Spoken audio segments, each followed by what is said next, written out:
Estamos de volta com o meio de campo. Antes da gente voltar a falar de Campeonato Brasileiro, deixa eu só passar aqui no Campeonato Rural que está sendo realizado lá em Simons. Ontem teve a rodada inicial, time do Barreiro, Ciafer Polizelli contra a equipe do Santa Lídia, 2-2 no Aspirantes, né? O pessoal mais antigo lembra dessa história de aspirantes, titular. Enfim, o primeiro jogo, o jogo preliminar 2-2. E no jogo entre os titulares, Barreiro perdeu de 3-2 para o Santa Lídia. Assim, o Barreiro estava vencendo 2-0. No intervalo lá, o técnico do Barreiro começou a fazer umas mudanças. Tomou virada 3-2. Santa Lídia levou essa melhor. Vocês acompanham o Campeonato Rural?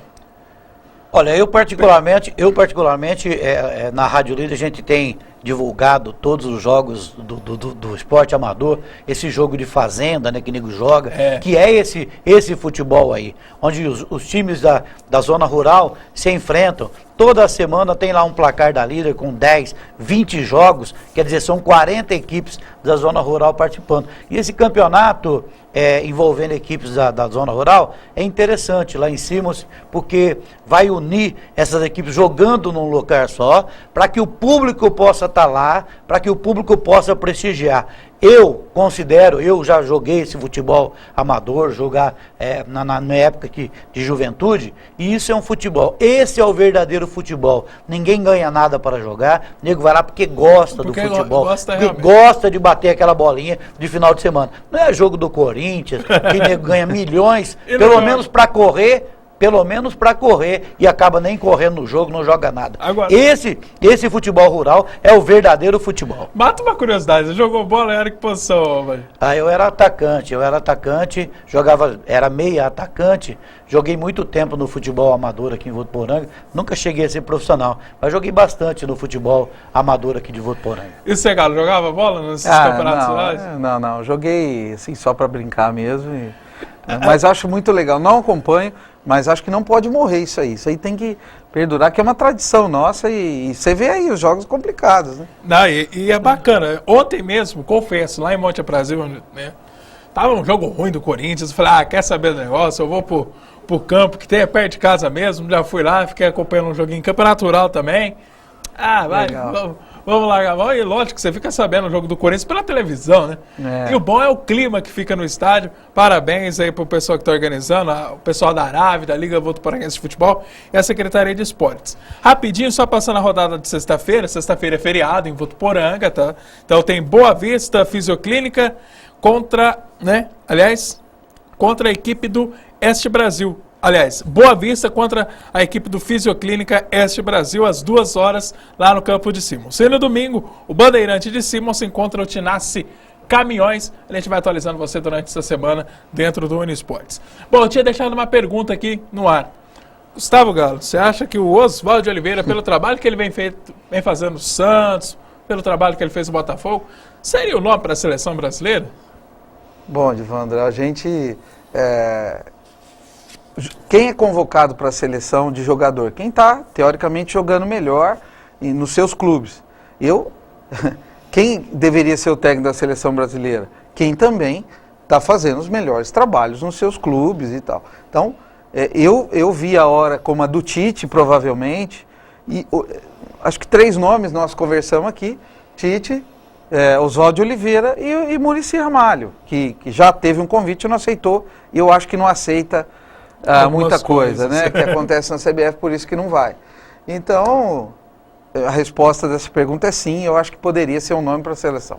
Você acha, Maggi? Acho o Oswaldo de Oliveira um estudioso do futebol. Desde quando ele começou no Corinthians, que ele era o auxiliar técnico do Vanderlei Luxemburgo, depois o Luxemburgo acabou saindo, ele assumiu a equipe do Corinthians, ele sempre demonstrou ser um técnico estudioso do futebol, aquela pessoa que realmente estuda, que planeja o futebol, que tem um planejamento dentro do seu trabalho em cada equipe. Eu acho que para ele seria, para a CBF, para a seleção brasileira, esse trabalho de estudo do Oswaldo de Oliveira seria o ideal nesse momento agora para a reformulação da seleção brasileira. Eu acho que depois do que aconteceu na Copa do Mundo no Brasil, nós temos que pensar numa reformulação do futebol brasileiro em termos de seleção. E talvez o Oswaldo de Oliveira seria o principal nome para fazer essa reformulação.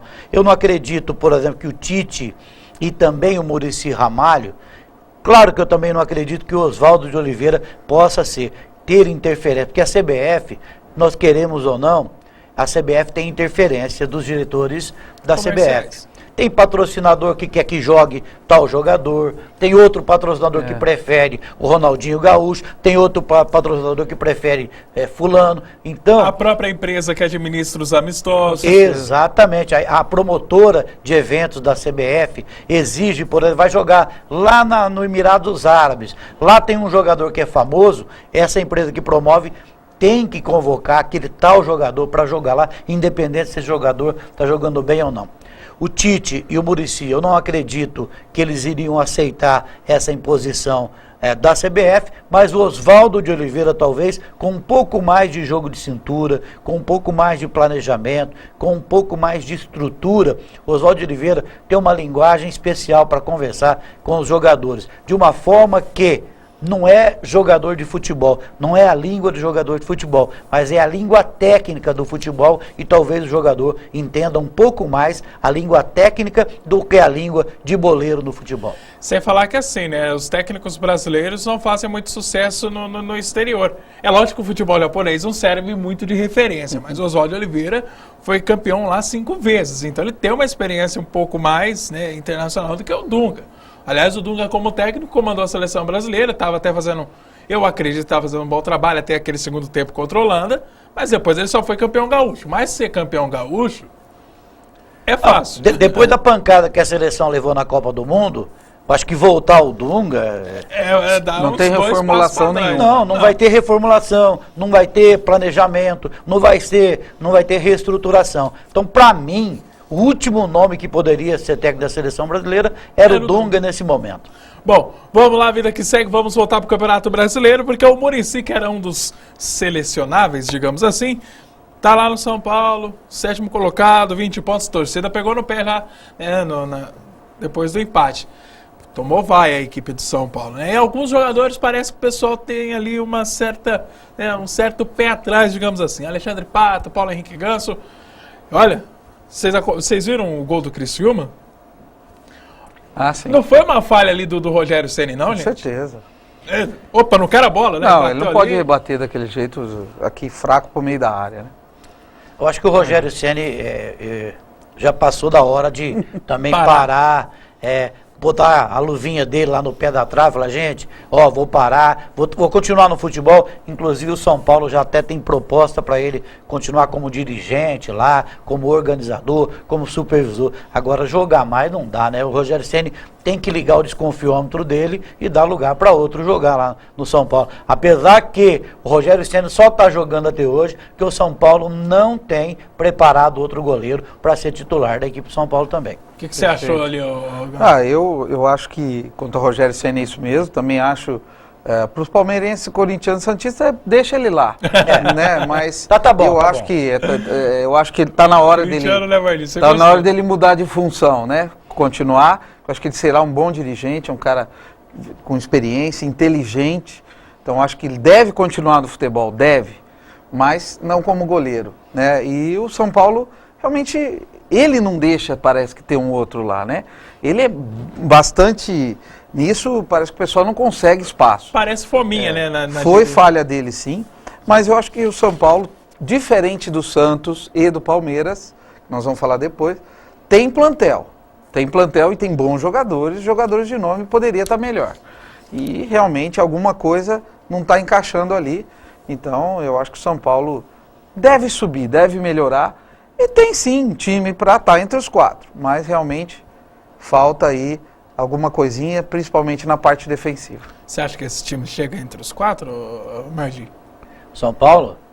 Não, dificilmente. Eu acho que dificilmente o São Paulo chega, até porque o São Paulo tem um bom meio de campo, tem até certo ponto uma certa força no ataque, mas o setor defensivo do São Paulo é muito ruim, é fraco. A defesa do São Paulo é muito fraca e tem levado gols assim, muito bobos, muito fáceis. Então, quer dizer, um time para chegar, para ser campeão, na língua do futebol, a gente tem que começar com um grande goleiro. passando do goleiro tem que ter uma grande defesa. E o São Paulo hoje tem o Rogério Ceni falhando e uma defesa muito fraca.